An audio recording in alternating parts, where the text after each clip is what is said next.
காட்டில் நக்சலைட்டுகளை அழித்துவிட்டு நகரங்களில் சிந்தனைகளால் அழிக்க வேண்டும் என்கின்ற பிரதமர் மோடியின் பேச்சு கண்டிக்கத்தக்கது என்று கடிந்துரைத்துள்ள காங்கிரஸ் தலைவர் மாணிக்கம் தாக்கூர்.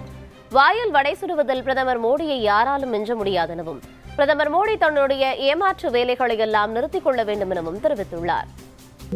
நக்சல்களை காட்டில் அழிச்சாச்சு, ஆனா மாநகரங்கள்ல சிந்தனை நீதியா நக்சல்வாதிகளா இருக்கவங்கள தோற்கடிக்க வேண்டியதும் அவர்களுக்கு வேண்டும்னு சொல்லியிருந்தாரு. அதற்கு திரு ப. சிதம்பரம் அவர்கள் சிந்தனை அளவில் நானும் நக்சல் தான் அப்படிங்கிறத சொல்லியிருக்காரு. ஒரு சர்க்காஸ்டிக்கான ஒரு கமெண்ட் அது. பிரதமரை பொறுத்த மட்டும் அவருடைய வன்மம் தெரிகிறது.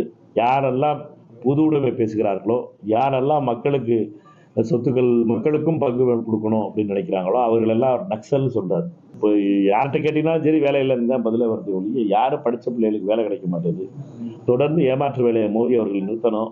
உண்மையாக அவருடைய நான் இன்னைக்கு பதிவு போட்டிருக்கிறது மாதிரி ரொம்ப முக்கியமானது என்னன்னு கேட்டீங்கன்னா, ஃபைனான்ஸ் ஸ்டாண்டிங் கமிட்டி அதை சொல்லியிருக்கு. ஏன்னாட்டா அவங்க என்ன டேட்டா கொடுத்துருக்காங்கிறதுக்கும் என்ன இம்ப்ளிமெண்டேஷன் லெவல் இருக்குங்கிறதும். வெறும் இப்படிப்பட்ட பொய் புரட்டுகளை சுதந்திர தின விழாவில் சொல்றதுங்கிறது ரொம்ப கொடுமையான விஷயம். இது இளைஞர்கள் இதை பார்த்து தான் மோடி அவர்களை மீது வட இந்தியாவில் தமிழ்நாட்டு இளைஞர்கள் முதல்ல தெரியும், அவங்களுக்கு தெரியும் மோடி என்ன பண்றாரு, என்ன பொய் சொல்றாருங்கிறது. வட இந்தியாவிலும் அதை பற்றி தெரிந்து கொள்ளிட்டு இருக்காங்க. இப்போ வட இந்தியாவில் தான் இளைஞருடைய கோபம் மோடி மீது மிகப்பெரிய அளவில் திரும்பி இருக்கிறது.